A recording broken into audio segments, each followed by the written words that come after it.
Hi everybody, welcome back to the Evermore YouTube channel. It's Chris back with a match preview for Newcastle United's weekend game against none other than Manchester United. Yes, this fixture has been an absolute belter over the years. Great games.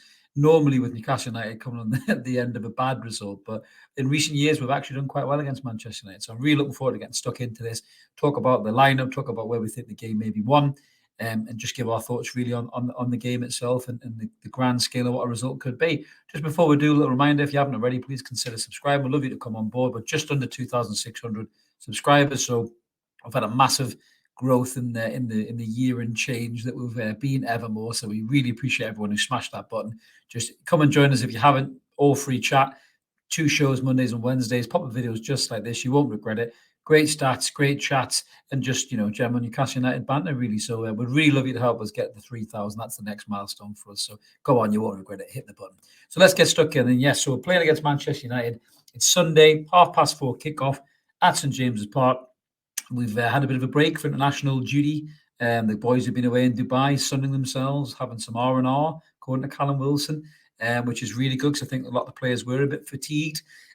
It's allowed some players to shake off their injuries and maybe get good treatment and come back a little bit sooner, which you'll see in a second in our lineup. But the big thing for us going into this break was we had 2 back-to-back wins. So we beat Wolves, we beat Forest. Obviously, Alexander Isak, the star of the show, really looking good, really looking sharp and fit. And he's going to be a real threat for Manchester United's back four, I think, this weekend yet again. We'll get stuck into the lineup in a second, but I'm excited for this game.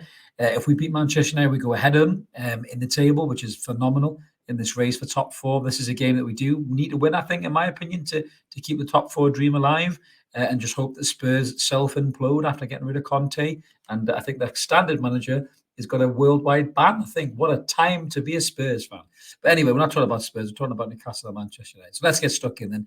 How do we think we're going to line up? This is how I think we'll line up. And so according to Sportsmole, they don't think half of these players will have a chance to play because they've got injuries. Now, Pope's been struggling in training, as has Botman.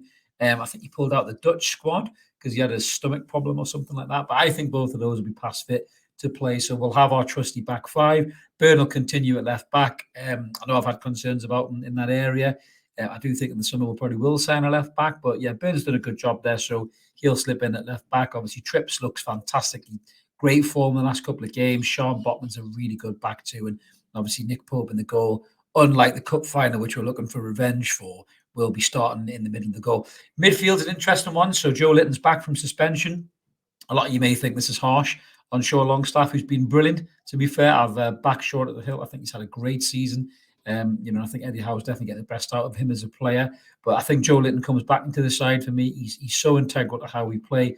The way he wins the ball back, the way he carries us up the pitch is, his link in with Bruno as well. And Joe Willock's got to stay in there for me. Joe Willock has been sensational these last 2 games, looking back to his best, bursting with speed, winning that ball back, getting those interceptions, creating chances. The goals are going to come as well for Willock. And this is a great game for Joe Willock. I really do think that will be the midfield 3. And the big thing for Manchester United is they are missing their star man in Casemiro, who bossed us really in the final. So Scott McTominay will probably come in for them, who's been linked to Newcastle United. I don't think he's a bad player, but I don't think he's all that, to be honest with you. I'd rather we looked a bit higher.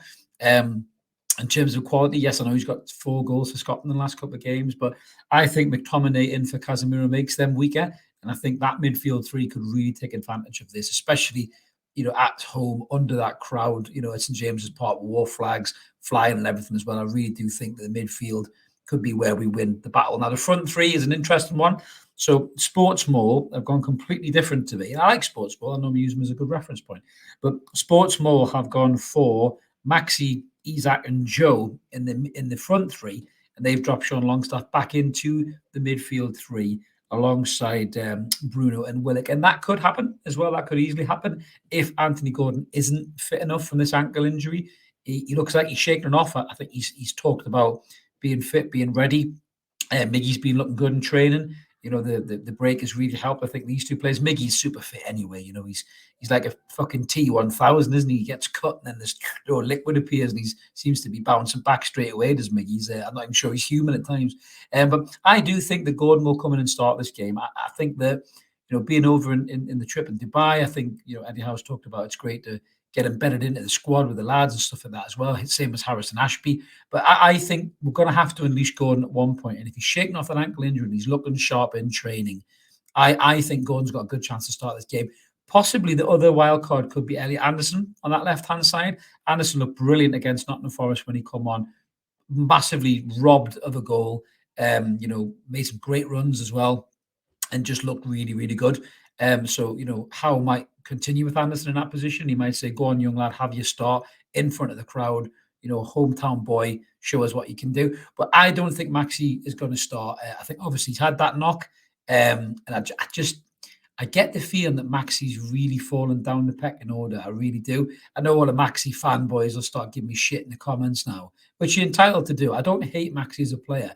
I want Alan St-Maximin to be flying every single week for Newcastle United, but he simply just isn't.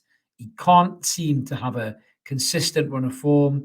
Doesn't track back well enough. It's in fits and starts. Goes down injured quite a lot. He's wrapped in more bandages than Mumra, the ever living. For me, I don't think he's a Newcastle player under this manager. And I think if we upgrade massively in the summer, with the likes of James Maddison, for example, I think Maxi's tea's out. I think he's gone. But Gordon was 40 million quid. We need to embed him in at some point. And I think this could be the game if, he's not struggling. So yeah, could be a few changes in my lineup here. But looking at Manchester United, as I mentioned there, they're missing Casemiro. That's huge for them. I think Wan-Bissaka might get a start. I think in the final, Darlow was getting, raggled by St-Maximin all over the park. Wan-Bissaka is a very good one defender. And whoever we play in that position, be it Gordon, be it Anderson, be it Maxi, I think that if you play Darlow there, Manchester United are probably weakest. I think Wan-Bissaka will probably start. That centre-half pairing of Varane and Martinez is good. Alexander Isak is a very different prospect than Callum Wilson for the likes of Martinez, who spent the whole game winding Wilson up, and Wilson really had a shit game in the cup final because that he spent more time trying to pull Martinez to the floor than he did actually doing anything about it. Isak's a different kettle of fish altogether. He's rapid, he's movement, he's pace, he's the personification of coolness as well. Doesn't lose his rag. So I think that, Isak against these two is a very, very interesting watch. Obviously in the midfield, they've got Bruno Fernandes. Mark despises him, and I know why, because he's a perpetual moaner, flings himself all over the place, diving left, right, and centre. He'll get no change out the crowd at St James's Park. There's only one Bruno on the pitch, and he wears number 39, you shithouse. So hopefully Bruno Guimaraes will batter him. Up front, I think that they're talking about Rashford sweating on fitness. This is bullshit to me. I think it's just another mind game. I really dislike Ten Hag. I think after that final, he come across as so arrogant. He looks like a worm with a goatee. I just don't like him at all. Fuck Ten Hag. And I really want us to beat these lot for more than one reason, but that manager really pisses me off at the minute. He's done nothing really. He's done well with them. He's got them in the Champions League positions, but he hasn't done anything. He's talking like he's, Johan Cruyff, the second coming or something. So he really winds me up. Like I say, worm with facial hair. Fuck him. But Rashford will play. There's no doubt about that. And Rashford is a brilliant footballer, and he's a very dangerous player. As already said, I think after the Evermore did for the final, he pulled on Trippier quite a lot, and we had to have that cover there. So whether that's Gordon or Miggy over that side to protect Trippier, maybe even a Willock or Joe Linton coming over, we'll have better support, I think, now for Trippier. Trippier looks a bit sharper, his legs look a bit better. So I think maybe he's shaking off whatever was bothering him. But in that cup final, he was really under threat by Rashford, who's in phenomenal form this season. So yeah, he's a big worry. Weghorst will play up front for them. I think he's shit. I really do. He's done all right for them, to be fair, but I just don't think the lad's that good of a footballer. That goal that they scored in the final, where he had about 6 or 7 touches, it really annoyed me. So I hope we get into him early. I hope Botman or Shaw put one right up his arse and put him on the deck sharpish and let them know that they're there, because I can't bear this guy. Again, I just think he's totally overrated. He did fuck all for Burnley, goes away to Germany, does all right, and comes back and plays for Man United. Everyone's talking to him like he's the second coming of Henrik Larsson. He's nowhere near. Henrik Larsson was brilliant for them when he was on loan there, but this guy is just fucking bang average. So I hope our boys mark him out of the game. So where I think the game will be won, as I said there, the midfield for me is key. I always say that. love midfield, played midfield, or tried to. But midfield is key. Midfield is key in most positions and most teams. But I think them missing Casemiro is massive for them. It really is. It really upsets the balance of their team. when he came in, you just saw him pull everything together, not just because of his ability as a footballer, but also just the way he can drag his teammates up to that next level. And I think missing him is a huge thing for them. McTominay will want to put in a shift, especially if we are interested in him. There's no doubt in my mind he'll want to play well. But I think our midfield versus their midfield at the weekend, I really do think the winner of that probably wins the game.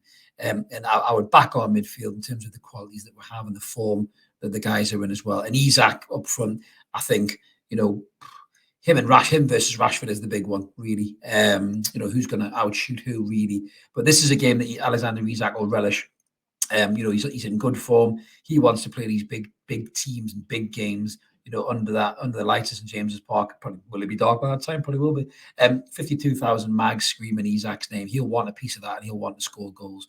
In that game. So yeah, I think this that'll be a good lineup if we go there. Little tweaks here or there maybe, but I think we've still got a strong lineup. We're in good form, and we can really have a good go here. So head to heads, let's have a look. It doesn't make pretty reading, but Manchester United have been dominant over the years against a lot of teams, particularly us. As you can see there, we're sitting in fifth, they're sitting in third. If we win, we go ahead of them, which is unbelievable. Love that. The form guide, you can see we've got 2 wins in our last 5. They've got 2 wins in their last 5. They got battered 7-0 in the mix of that between Liverpool, which was weird after they beat us in the cup. They actually played pretty bad against Fulham as well until Alexander Mitrovic decided to press self-destruct that he does quite often. We remember those days. And then they managed to win that game in the FA Cup. So they can be got at. They're not an invincible team the way that some of the fans are depicting them. So I really do think this will be a tough game for Manchester United. It'll be a tough game for us too. It's always a big game when they come to town, historically over the years, no matter how well we've been doing in the league. But I think on this particular occasion, I think this is going to be a hell of a game. But over the 55 Premier League games that we've played, we've only won 7. They've won 32. So awful that. But that's, some of the Manchester United teams over the years have been phenomenal. 16 draws. We've scored 55 goals. They've scored 113. So high scoring games over the years. But again, like I said, I'm beaten in the last 2 league games, 1-1 against them and 0-0. Maxi scored, I think, last time we played against them. And 6 of the 7 league wins versus Manchester United that we've had have been at St James's Park, including that wonderful 5-0. Oh my God, what I wouldn't give for one of them on Sunday, just to piss Eric Ten Hag off. Yeah, and the last meeting, as we said, there was a 1-1 draw with Alan St-Maximin getting the goal. So yeah, I'm excited about the game. I'm confident as well. We used to have these teams coming to town and we used to be worried about them. We used to be sweating it. We used to be thinking, oh God, if we can just dig in and get a draw, we'll do all right here. But yeah, for me, I'm confident. I think we can get the win. I'm going to go for 2-1 Newcastle United, Alexander Isak on the score sheet, and Bruno Guimaraes. Let's have a bit of that. Let's have a bit of Bruno. He's due a goal. I don't know who will score for them, probably Rashford. But yeah, I'm up for that. I think we'll beat them. I really do. I think we've got enough to beat them. I think we're on form, at home with that crowd, with that atmosphere, which will be strong. We've been starved of a league game for a couple of weeks now, so the Mags will be screaming for it. Loads of the Evermore crew will be there screaming them on as well, being hoarse after the game. But yeah, really looking forward to the game. Let us know what you guys think in the comments below, whether you think we'll win or whether you think we're going to draw, we'll get beat even. We always like to engage with you. We never shy away from that like some other channels do. As I mentioned at the start, if you haven't already, consider subscribing. We'd love you to come and join us. Loads of room for you here. And drop a like on the video. It really helps get it around YouTube and helps the channel grow. But until then, this is Chris signing off. Let's hope for 3 points this Sunday. Let's keep supporting that team of McCoy United. Let's get some revenge against these bastards from Manchester. Away the lads. We'll see you later.